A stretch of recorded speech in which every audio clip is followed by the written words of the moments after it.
नमस्कार, आप देख रहे हैं एफएम न्यूज और मैं हूं आपके साथ में शोभित पाठक। बुलेटिन की शुरुआत करेंगे इस वक्त की अहम खबर के साथ।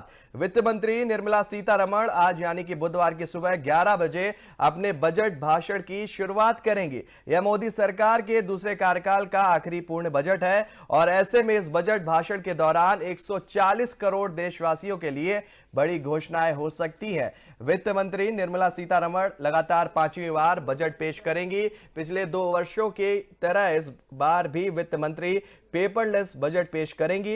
वैश्विक मंदी की आहट के बीच मोदी सरकार के इस बजट पर सबकी निगाहें टिकी हुई हैं। सरकार के सामने इस बजट में वैश्विक चुनौतियों से निपटते हुए आम लोगों तक राहत पहुंचाने और विकास दर को बनाए रखने की चुनौती भी होगी। वहीं करदाताओं को बजट 2023 में आयकर का दायरा 2.5 लाख रुपए से बढ़ाकर 5 लाख रुपए किए जाने की उम्मीद भी है। क्रिप्टो करेंसी और जीएसटी पर भी बजट 2023-24 में बड़ी घोषणा हो सकती है।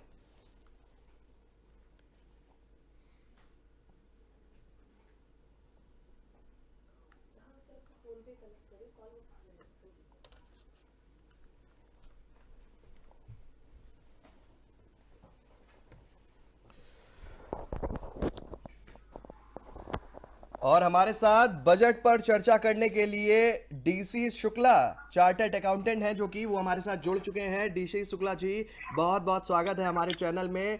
आज बजट पेश होगा, ये मोदी सरकार 2.0 का अंतिम और आखिरी पूर्ण बजट है। इसको लेकर तमाम लोग उम्मीदें भी जता रहे हैं कि इस बार उन्हें बजट में राहत मिलेगी। क्या कुछ कहना चाहेंगे सबसे पहले इस पर?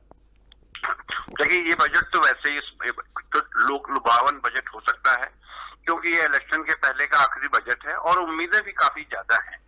तो मुझे लगता है इसमें जो है डायरेक्ट टैक्सेस में, इनकम टैक्स में भी लोगों को छूट मिल सकती है और कुछ मेडिकल में बचत के कारण और बचत को बढ़ावा देने के लिए सरकार कुछ बढ़िया अच्छी योजनाएं ला सकती है।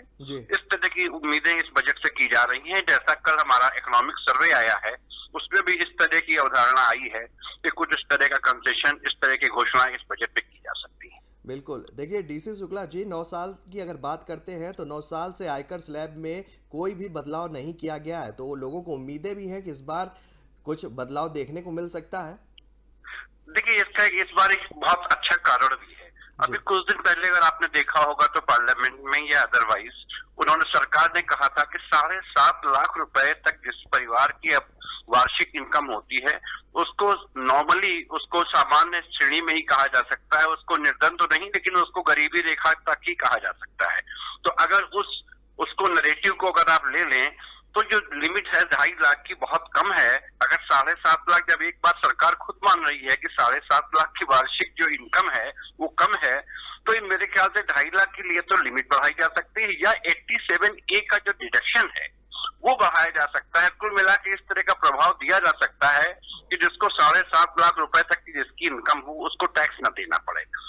जी देखिए, 2014 की तुलना में लोगों का खर्च लगातार बढ़ा है और आगे भी बढ़ रहा है। आमदनी की अगर बात करते हैं तो आमदनी भी बढ़ी है, पर आयकर का दायरा वही रहा है। इसको लेकर सरकार की नीति पर क्या कुछ कहना चाहेंगे? देखिए साहब, ये तो बहुत जरूरी है। देखिए, आज बहुत बड़े खर्चे, एक तो महंगाई की मार जनता तक बहुत बढ़ रही है और दूसरे 2 खर्चे जनता के बहुत तेजी से बढ़े हैं जो बहुत आवश्यक है। वो है मेडिकल का खर्चा और एक शिक्षा का खर्चा। तो सरकार को, और दूसरी चीज है, सरकार एक तरफ पेंशन भी घटाने की बात कर रही है और बहुत सी सरकारी नौकरियों में, प्राइवेट में पेंशन अब नहीं है। तो ये बहुत आवश्यक है कि व्यक्तियों को अपनी फ्यूचर के लिए कुछ सेविंग करने के लिए योजनाएं देना बहुत आवश्यक है। तो मैं उम्मीद करता हूं कि इस बजट में वित्त मंत्री जी इस विषय में ध्यान देंगे और भारत की जो नागरिकों की, जो मध्यम श्रेणी लोग हैं, उनकी आवश्यकताओं को देखते हुए इस और विशेष ध्यान देंगे। बिल्कुल। डीसी शुक्ला जी, देखिए स्टैंडर्ड डिडक्शन की भी बात कही जा रही है। अगर इस डिडक्शन की बात करते हैं तो इसमें इजाफा कर सरकार जो है वो लगातार लोगों को राहत देने का काम करने की बात इससे पहले, बजट से पहले कही जा रही थी। आपको लगता है कि इस बार स्टैंडर्ड डिडक्शन में इजाफा पर फैसला ले सकती है सरकार? देखिए साहब, 50,000 का स्टैंडर्ड डिडक्शन जो वेतनभोगी कर्मचारी हैं उनके लिए दिया गया है, वो सर 50,000 की लिमिट बहुत कम है, इसको बढ़ाया जाना चाहिए। और एक चीज और भी है, आज बहुत से लोग हैं जो अपने छोटे व्यापार में लिप्त हैं, छोटे सा व्यापार कर रहे हैं और बहुत लोगों को रोजगार भी दे रहे हैं। उनके लिए भी कोई स्पेशल डिडक्शन या उनकी लिमिट बढ़ाई जानी चाहिए। क्यों, देखिए एक चीज और भी आप देखिए, व्यवहारिक रूप से जब तक आप लिमिट नहीं बढ़ाते हैं, जब तक आप जो है योजनाओं को, जो जमा योजनाओं उनको प्रोत्साहन नहीं देते हैं, तो लोगों के पास कैपिटल नहीं बनती है। और जब तक कैपिटल नहीं बनती है तब तक कोई व्यवसाय को आगे नहीं बढ़ाया जा सकता है। तो नए रोजगार भी सृजित नहीं किए जा सकते हैं जब तक आप लिमिट्स को न बढ़ाएं। तो मेरे ख्याल से सरकार भी इस दिशा में प्रभावी काम करने की सोच रही है।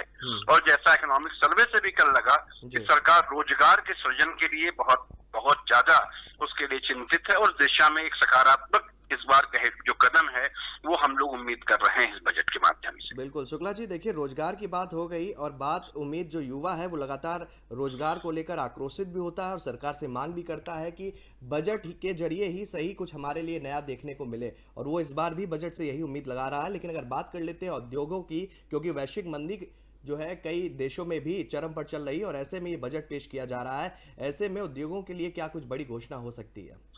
देखिए साहब, उद्योगों के लिए कुछ चीजें तो बहुत आवश्यक हैं।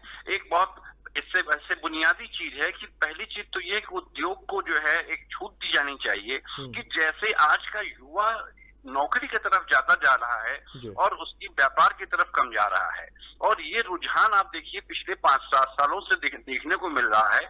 तो आज ये सरकार के लिए बहुत आवश्यक है कि उद्योग की बढ़ाने के लिए, उनको प्रमोट करने के लिए सरकार कोई नए उद्योगों के लिए, नए युवाओं के लिए एक नई योजना लेके आए। और एक चीज और बहुत है कि जो आजकल बात हो रही है, ईज ऑफ डूइंग बिजनेस। बहुत से कानून बहुत पुराने हो गए हैं और कहना चाहिए कि व्यापार करना बहुत मुश्किल काम है। सरकार जरूर कहती है बहुत आसान है, लेकिन बहुत मुश्किल है। लाइसेंस राज है, इतनी ज्यादा उसमें बंदिशें हैं। तो सरकार को इस दिशा में भी काम करना चाहिए कि जिससे एक साधारण व्यक्ति एक व्यापार शुरू कर सके और उद्योग को शुरू कर सके। जी देखिए, पिछले कुछ दिनों की अगर बात करते हैं तो एक शब्द की चर्चा काफ़ी ज़ोरों से हुई और वो शब्द और वो मानक था क्रिप्टो करेंसी का। क्रिप्टो करेंसी को लेकर भी बजट में बहुत सारी उम्मीदें जताई जा रही है। आपको लगता है कि क्या इस करेंसी को लेकर बजट में नया देखने को मिल सकता है? देखिए साहब, क्रिप्टो करेंसी के बारे में आप देखिए तो सरकार भी 2-3 साल से बड़ा कंफ्यूज थी है। न वो हाँ करती है, ना करती है और न उस पर रोक लगाती है। देखिए, क्रिप्टो करेंसी अब भविष्य की वास्तविकता है, इसको नकारा नहीं जा सकता। सरकार को इसमें, और डिजिटल करेंसी, डिजिटल एसेट्स, ये भविष्य की आवश्यकताएं हैं और भविष्य की परिकल्पना भी इन पर केंद्रित है। तो सरकार को बजाय कोई कंफ्यूजन करने की बहुत स्पष्ट नीति निकालनी चाहिए और इसको बढ़ावा देना चाहिए। जो आज का युवा, अब देखिए वैसे भी पेपर की जो है करेंसी जो है उसकी बहुत महंगी है, प्रिंटिंग बहुत महंगी है, नकली नोटों की भी समस्या है। तो डिजिटल एसेट से क्रिप्टो करेंसी की सही अगर हम आप दिशा दे दें सरकार को, तो मेरे ख्याल से भविष्य के लिए बहुत सुंदर होगा।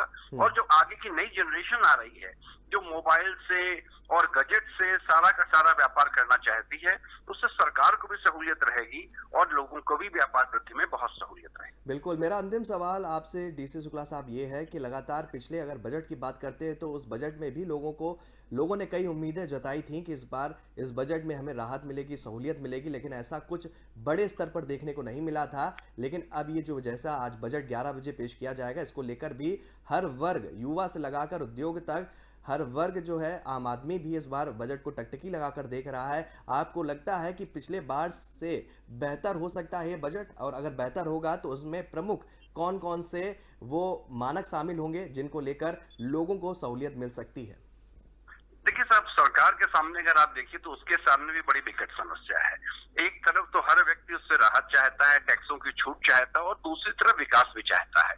तो दोनों बड़ी विरोधाभास वाली स्थितियां हैं। तो मुझे लगता है कि सरकार बहुत ज्यादा टैक्स का डिडक्शन इंडिविजुअल व्यक्तिगत रूप में तो थोड़ा बहुत दिया जा सकता है, लेकिन बहुत ज्यादा टैक्स की राहत मिलना बहुत मुश्किल है। तो सरकार के पास एक बहुत बड़ी आज योजनाएं हैं इंफ्रास्ट्रक्चर डेवलप करने की, आधारभूत उद्योगों को डेवलप करने की, रोजगार के नए नए अवसर ढूंढने की। तो मुझे लगता है इस बार का बजट बहुत ज्यादा, जैसे पिछला भी देखा, छूट तो बहुत कम होंगी लेकिन योजनाएं ज्यादा होंगी भविष्य की शिक्षा के लिए, मेडिकल के लिए, और इस तरह की चीजें हैं। पर्सनल लेवल पे मैं चाहता हूँ बस थोड़ी सी भले छूट मिल जाए, लेकिन बहुत ज्यादा छूटों की उम्मीद नहीं करनी चाहिए इस बजट से। चलिए, हमसे जुड़ने के लिए डीसी शुक्ला साहब आपका बहुत बहुत धन्यवाद। धन्यवाद। तो कह सकते हैं कि केंद्रीय मंत्री निर्मला सीतारमण सुबह 11 बजे बजट को सदन के पटल पर रखेंगी और इसके बाद एक एक करके सभी बिंदुओं की जानकारी भी वित्त मंत्री देंगी। ये वित्त मंत्री के तौर पर निर्मला सीतारमण का 5वां बजट होगा और 2024 के आम चुनाव से पहले मोदी सरकार का आखिरी पूर्ण बजट होगा और इस बजट को लेकर पूरे देश के लोगों की निगाहें टिकी हुई हैं और हर वर्ग राहत की उम्मीद भी जता रहा है।